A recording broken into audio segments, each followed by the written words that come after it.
Okay, so this is the Daf Yomi for April 21st, 2025. I hope you had a wonderful Chag. I have to catch up now. So this is Makkot 13. It says, the unintentional murderers would pay a fee to the Levites as rent for their living quarters in the cities of refuge, which were Levite cities. This is the statement of Rabbi Yehuda. Rabbi Meir says they would not pay a fee to them, but would reside rent-free as they required to live there by Torah law. They also disagreed with regard to the status of the unintentional murderer when he returns home after the death of the high priest. He returns to the same public office that he occupied prior to his exile. This is a statement of Rabbi Meir. Rabbi Yehuda says he does not return to the office that he occupied. Now to the Gemara, because that was part of a Mishnah. Rav Kahana said, this dispute between Rabbi Yehuda and Rabbi Meir is with regard to the payment of rent to the Levite landlords and the 6 cities of refuge designated in the Torah and in the book of Joshua, as one sage, Rabbi Yehuda, holds that in the verse, quote, they shall be cities of refuge for you, Numbers 35, verse 10. The term for you means that the cities shall be for you only for providing refuge, and therefore they must pay rent to the Levites. And one sage, Rabbi Meir, holds that the term for you means for all your needs. Therefore, they are not required to pay rent. But with regard to the 42 additional Levite cities, which also served as cities of refuge, everyone agrees that the unintentional murderers would pay rent to the Levite landlords. Rava said to him, but the term for you certainly indicates for all your needs. Therefore, the dispute cannot be as Rav Kahana explains it. Rather, Rava said, the dispute is only with regard to the 42 Levite cities, as one sage, Rabbi Yehuda, holds that from the verse, quote, they shall be the 6 cities of refuge, etc., and beside them you shall give 42 cities, Numbers 35, verse 6. It is derived that the 42 cities are like these original 6 cities, only insofar as with regard to the unintentional murderer being admitted. And one sage, Rabbi Meir, holds that from the verse, quote, they shall be the 6 cities of refuge, etc., and beside them you shall give 42 cities, so in you shall give.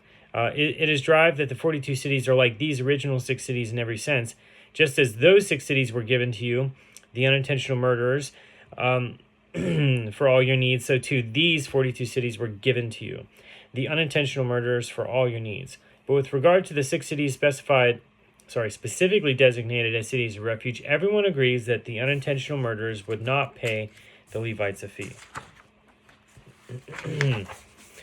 The Mishnah teaches that there is a dispute as to whether the unintentional murderer returns to the same public office that he occupied prior to his exile. On a related note, the sages taught with regard to a Hebrew slave liberated during the Jubilee year, about whom it is written, and he returns to his family, and to the estate of his fathers he shall return.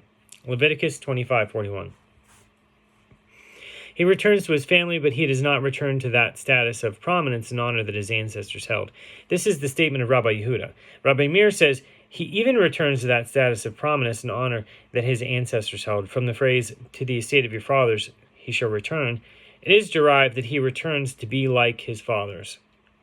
And likewise, the same is true with regard to an exile sent to a city of refuge, as when the verse states, to the estate of his fathers he shall return. The term he shall return is redundant, and it serves to include the unintentional murderer. The Gemara asks, what is the meaning of, and likewise the same is true with regard to an exile?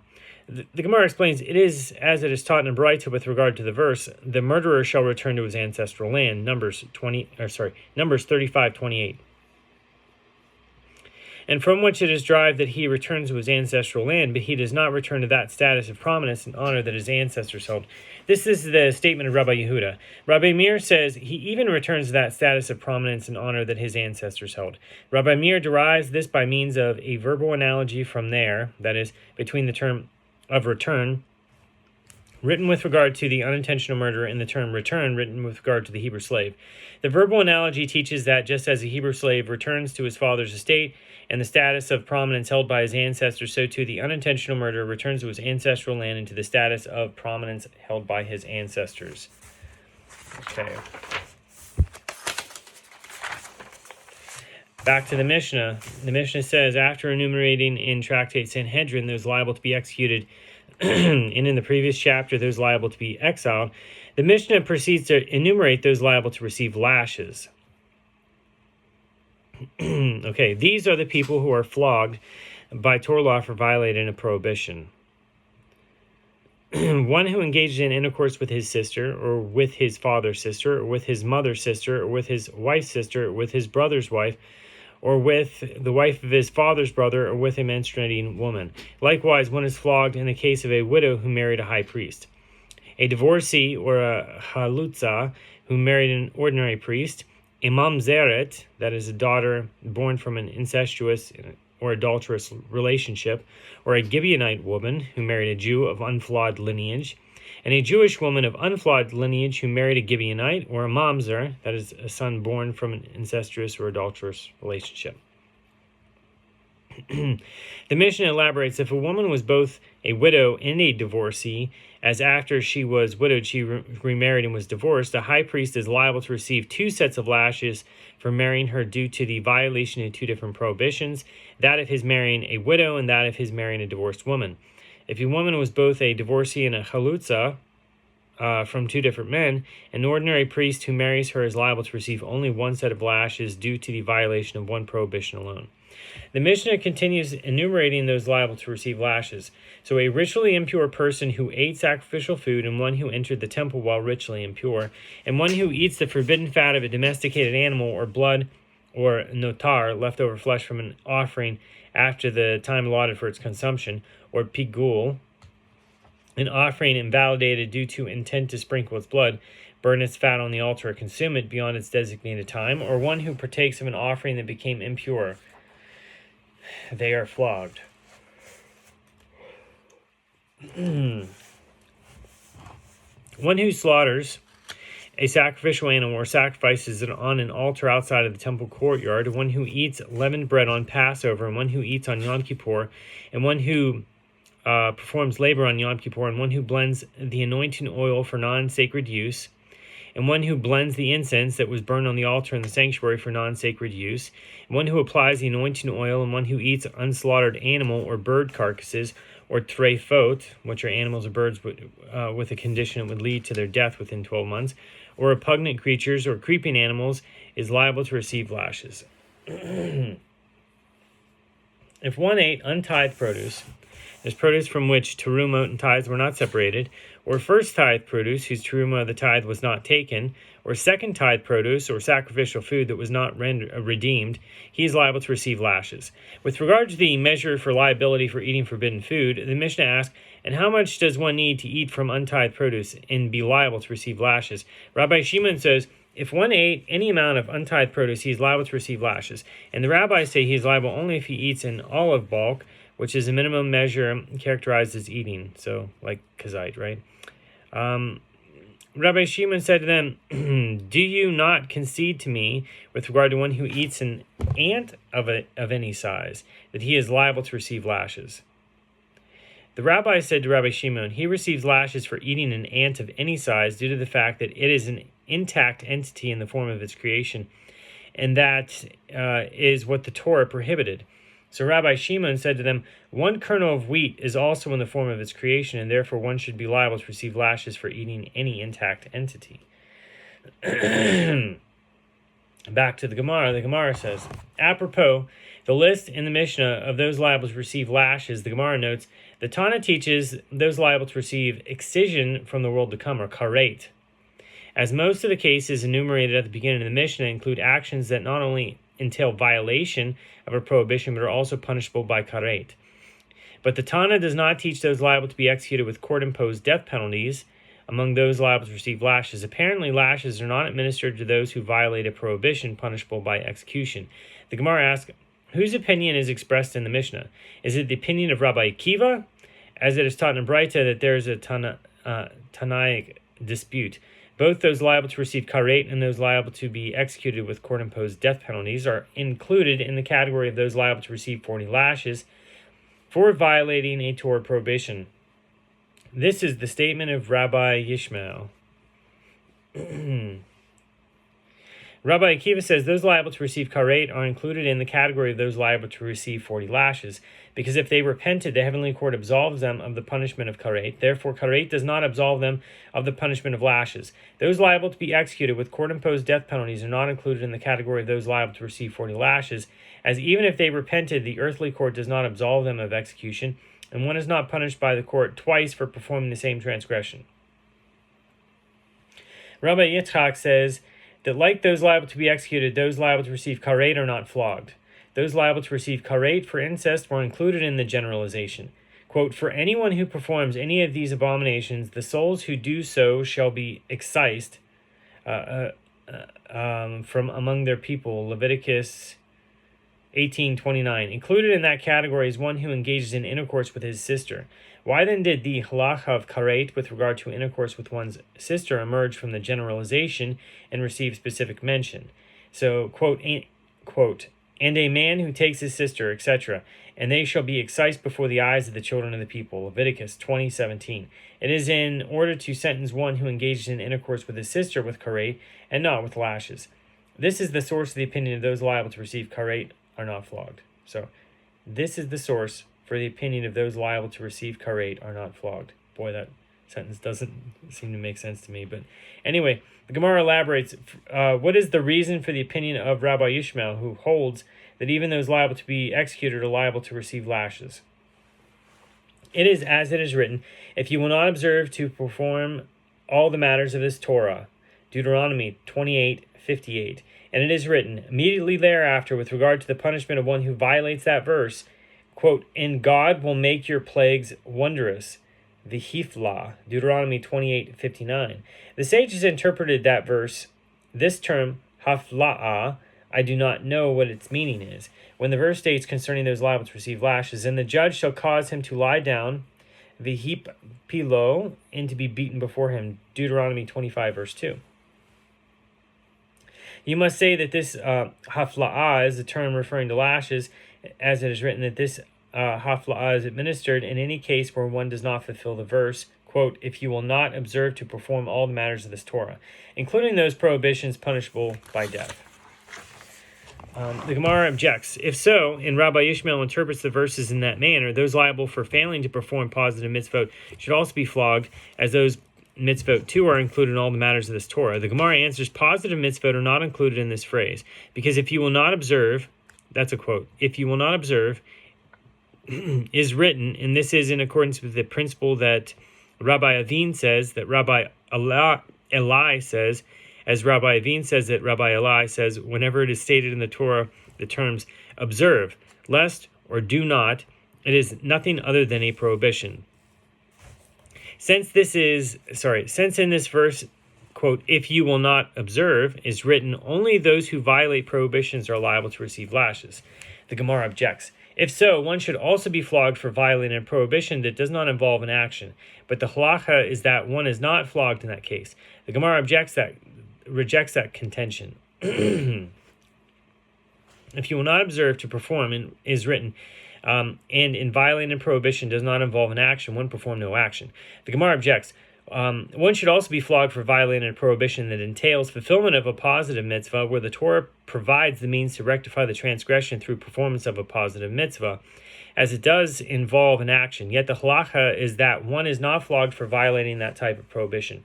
The Gemara rejects that contention.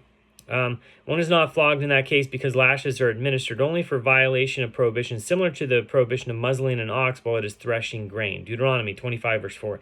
The Torah juxtaposes that prohibition to the halachot of lashes in the same passage, from which it is derived that lashes are administered only for violations similar to muzzling, that is, a prohibition that does not entail fulfillment of a positive mitzvah. The Gemara comments, now that you have arrived at this understanding, all the previous objections can also be resolved in the same manner. No lashes are administered for failure to fulfill a positive mitzvah or for violation of a prohibition that does not entail an action, because one is flogged for violation only of prohibitions similar to the prohibition of muzzling, which is a prohibition and involves an action. The Gemara continues its analysis of the opinions cited in the Baraita. And with regard to Rabbi Akiva, what is the reason he maintains that those liable to be executed are not flogged? it is written, quote, "And the judge shall cause him to lie down and be beaten before him, according to the measure of his wickedness." Deuteronomy 25, verse 2. From which it is derived with regard to one who commits one transgression. For one evil doing, you can render him liable, but you cannot render him liable for two evil doings. That is, one cannot receive two punishments for the same act. Therefore, execution suffices, and he is not flogged. And Rabbi Yishmael holds that this matter applies only with regard to one transgression punishable by both death and monetary restitution, or punishable by both lashes and monetary restitution. But death and lashes are not considered two separate punishments. Rather, both forms of physical punishment are together considered an extended death, with the lashes followed by the execution. The Gemara asks, and according to Rabbi Akiva, if that is so, that one does not receive two punishments for one transgression, those liable to receive karet too should not be flogged. Why did you say in response that if they repented, they are exempt from karet, and therefore they are flogged instead? Now, in any event, at the point when they are flogged, they have not yet done so, that is, repented. Rabbi Abahu says the Torah explicitly included with regard to the lashes those liable to receive karet, as it is derived by means of a verbal analogy, quote, "And they shall be excised before the eyes of the children of their people." Leviticus 20:17. From, quote, "40 he shall flog him, and your brother shall be dishonored before your eyes," Deuteronomy 25, verse 3. Rabbi Abba Bar Memel objects to this. If so, the inclusion of those liable to be executed with court-imposed death penalties should also be learned by means of a verbal analogy. If from the eyes of, or me'ane, the assembly, if from the eyes of the assembly it was performed unwittingly, Numbers 15:24, stated with regard to idol worship, for which one is liable to be executed, from before, quote, "before your eyes," stated with regard to lashes. On that basis, one should derive that those liable to be executed with court-imposed death penalties should also be flogged. The Gemara rejects that objection. One derives by means of a verbal analogy, le'ene from le'enecha, due to the similar prefix, but one does not derive me'ene from le'enecha. The Gemara asks, and what significant difference is there between them that prevents deviation by means of a verbal analogy? But didn't the school of Rabbi Yishmael teach a verbal analogy with regard to leprosy of houses? The verse teaches, "And the priest shall return Vashav on the seventh day," Leviticus 14:39. And another verse with regard to the priest visit 7 days later states, "And the priest shall come, uva, and look," Leviticus 14:44. This returning and this coming have the same meaning, and one cannot therefore derive a verbal analogy that the halacha that applies if the leprosy had spread at the conclusion of the first week applies if it had spread again at the end of the following week. Obviously, the less pronounced difference between me'ene and le'enecha should not prevent the teaching of a verbal analogy.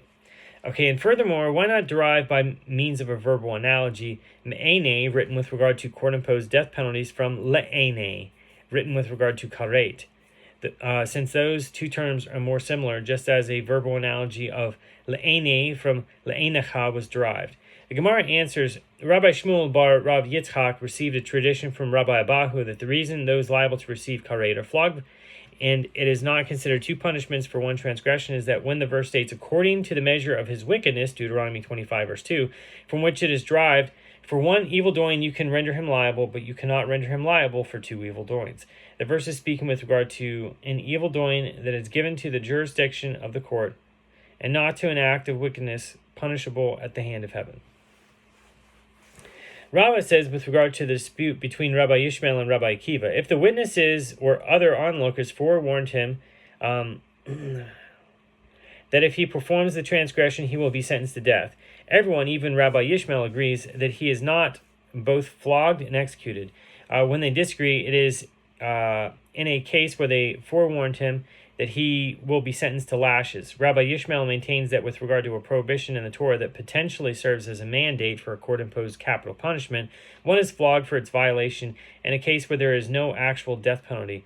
And Rabbi Akiva maintains that with regard to a prohibition in the Torah that potentially serves as a mandate for court-imposed capital punishment, one is not flogged for its violation, even if no death penalty is imposed, and that prohibition is punishable only by death.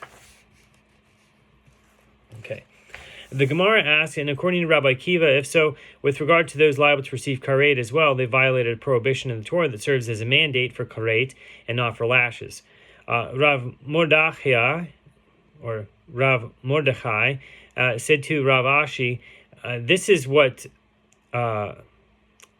Avimi from Hagronia said in the name of Rava. Those liable to receive karet do not require forewarning, as in the case of one who fails to fulfill the positive mitzvot of the paschal offering and circumcision. The Torah punished them with karet, even though it did not warn that it is prohibited to fail to fulfill the mitzvah. Therefore, the prohibitions written in cases punishable with karet are written to teach that one can receive lashes for their violation, not to mandate the punishment of karet. The Gemara asks, but perhaps the prohibition is written concerning those liable to receive karet with regard to the liability to bring an offering for unwitting violation of the prohibition, not to teach that the transgressor will receive lashes. As for failure to fulfill the positive mitzvot of the paschal offering and circumcision, for which there is no biblical prohibition, one does not bring an offering. The Gemara rejects that suggestion. There, with regard to the paschal offering and circumcision, that is not the reason that one does not bring an offering. Rather, it is due to the fact that all the mitzvot in the entire Torah, whose unwitting violation requires the transgressor to bring a sin offering, are juxtaposed to and likened to idol worship. Just as idol worship is a prohibition about which the Torah commands, sit and do not perform the transgression, and one who unwittingly performs the transgression is liable to bring a sin offering, so too with regard to any prohibition about which the Torah commands, sit and do not perform the transgression, one who unwittingly performs the transgression is liable to bring a sin offering. This serves to exclude these mitzvot of the paschal offering and circumcision, concerning which the Torah commands, arise and perform the mitzvah. And one violates the mitzvah by refraining from action. In those cases, one who unwittingly fails to perform these mitzvot is not liable to bring a sin offering. And then it says, Rava says, actually, the reason Rabbi Akiva rules that those liable to receive karet are flogged is, and then you'll have to wait for the next daf to find out the reason. Okay, thank you. Good night.